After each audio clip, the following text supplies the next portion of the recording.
Majampunga yendo Walaika salam Yalla nekiyo Assalamu alaikum. Ahmed Gueye, je suis le coordinateur national de Libre Transparence. Libre Transparence est une structure qui facilite l'accès local à l'électricité par le dialogue entre les parties prenantes. Donc nous sommes membres du consortium avec Mercicor et Symphone dans le cadre du programme de facilitation pour l'accès aux équipements à usage productif. Vous savez, depuis longtemps, MCA est en train donc d'accompagner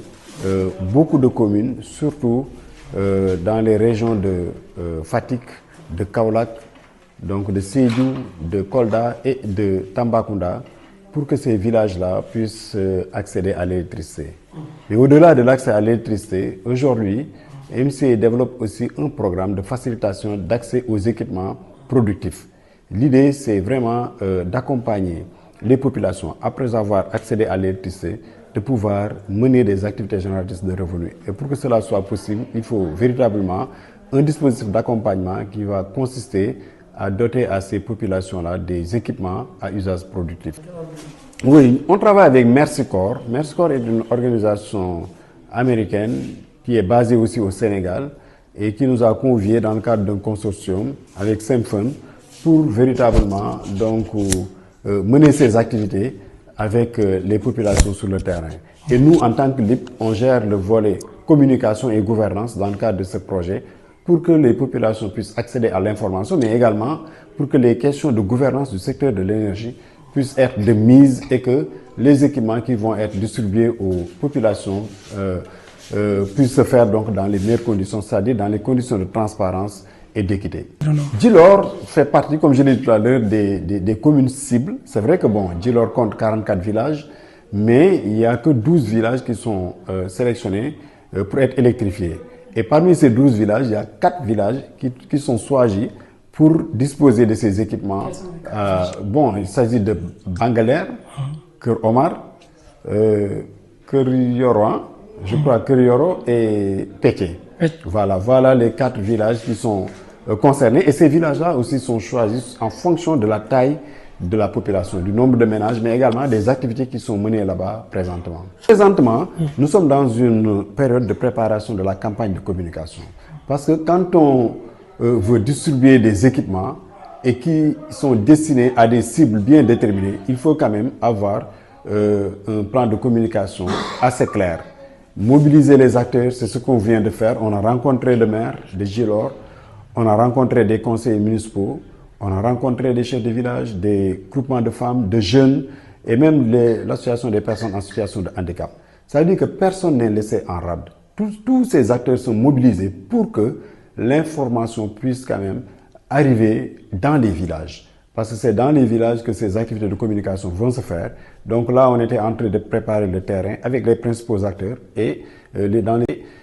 les semaines à venir, on va vraiment dérouler notre plan de communication avec des activités de communication ciblées comme des réunions publiques d'information, des causeries avec les potentiels bénéficiaires et au-delà, il y aura une formation pour les bénéficiaires qui sont sélectionnés pour pouvoir donc bien mener leur activité. En fait, dans notre plan de communication, déjà, on a ciblé les radios communautaires parce que bon, comme on parle de villages, de communes,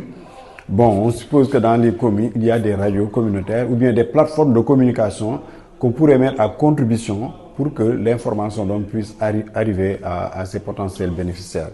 Donc, on a même préparé des projets de convention avec les radios communautaires. C'est vrai que bon, on n'avait pas parlé des autres plateformes comme les plateformes digitales et autres qui sont en train donc de se développer dans les localités. Mais bon, on va voir comment on peut vraiment nouer le partenariat avec ces acteurs-là. L'idée, c'est vraiment que l'information puisse passer et que tout le monde soit informé de ce programme. Donc, le message, c'est vraiment la mobilisation de tous les acteurs, même des villages qui ne sont pas ciblés dans le cadre de ce programme. Parce que bon, à Djilor, on parle de 4 localités, mais il faut dire que c'est toujours dans Djilor. S'il y a un succès, on parlera de Djilor, mais s'il y a aussi des difficultés, on dira que bon, dans le programme, on a eu des difficultés à Djilor. Donc c'est un programme pour toute la commune et nous appelons toute la communauté quand même à se mobiliser pour que ce programme soit un succès. merci beaucoup. man maa ngi tudd Ahmed Gueye nekk le coordonnateur de LIP Transparence LIP Transparence nag kuréel la boo xamante ni day yombal que village yi mën a am courant ñu ciy liggéey ak le ministère de l'énergie du pétrole et des mines donc ak d'autres acteurs yoo xamante ni membre lañ ci benn kuréel gu ñuy tuddee GMP national ñu taxawal ko depuis 2022 donc dans beaucoup de communes aussi ñu ngi installé ay GMP locaux pour que véritablement les problèmes soient remontés au niveau national mais que ñu mën a assurer des retours aussi de solutions maanaam jafe-jafe yi ñu ut ci ay saafara yu méngoog moom pour que li ñuy wax accès à l'électricité mën a nekk réalité fépp ci biir Sénégal donc ñu ànd ak nag ci programme bi ñu fi indi tey ak waa MCA nga xam ne dañoo ciblé lu toll ak juróom-ñaar fukki villages yoo xamante ni dañ fa war a yóbbu courant bi mais ñu ne loolu doyul dinañ tànn téeméer ak fanweeri villages yoo xam ne ginnaaw bu ñu fa indee courant bi dinañ fexe ba nga xamante ñooñu dinañ leen jox ay jumtukaay yoo xam ne dinañ ko mën a utiliser ci courant bi di ci liggéey pour mën ci créer koom-koom loolu nag moom moo ñu ci indi woon parce que bu ñu fàtte ne programme bi juróomi région la ciblé donc muy Fatick Kaolack di Sédhiou ak Kolda ak Tambacounda donc boobu ba léegi ñu ngi ci àll bi di wër di waxtaan ak nit ñi pour préparer campagne de communication parce que du ñëpp lañ tànn et que tamit ci ñi tànn tamit du ñëpp ay am donc loolu dafa laaj mu am waxtaan yu am solo yoo xamante ni dañ ko leeral nit ñi ba ñëpp comprendre ko mais mobiliser ces mêmes acteurs yi nga xam ne ñoom ñoo dëkk ci localité ba ñoom it ñu mën ñu jàppale ci communication bi xam ne li ñu neen projet moom mënul dajal lépp voilà mais ci li nga xamante ñoom lañ ciblé ñu jàpp ci communication ba nga xamante ni dinañ comprendre ne li ñuy def nii même bu dee Djilor ñeent village lañ fa ciblé mel na ni ñeent fukki ak ñeent village yëpp lañ tànn donc ñu def ko ba nga xam dina nekk réussite parce que bu réussir rek mën na ubbi yeneen bunt ba ñeneen aussi mën ci bénéficier wu. waaw li ñuy xaar si ñoom mooy que ñu mobiliser wu déjà parce que fi ma daaneel sànq mooy que bu ñu tànnoon benn village sax ci Djilor mel na ne Djilor bi yëpp lañ tànn parce que lu ci mënti am moo xam succès la wala safaan dañ naan Djilor rek donc moo tax ñëpp war a mobiliser wu pour que ñu jàpp ci communication parce que bu weesoo tey li ñu leen dajale fii ci mairie bi acteurs yooyu yëpp dinañ fexe ba village bu nekk dañ fa teg suñu tànk ak suñu ay relais waxtaan ak ñoom sensibiliser leen donc ci programme bi waxtaan ak ñi nga xam ne jàpp nañ ne war nañ mën a bénéficier wu ci équipement yooyu te bu ñu leen tànnee ba pare aussi war nañ am ay formation yoo xam ne war nañ ko am ak ñoom donc mu nekk processus boo xamante ni gudd na te bëgg nañ acteur bu nekk jouer ci rôle am pour que programme mën a réussir. waaw message bi mooy ñu ci rek teg li ñu wax naan transparence fexe ba li ñu doxal nii ñu doxal ko te ñëpp bokk ci am parce que am na nu ñu koy doxalee rek parce que séddale da ciy am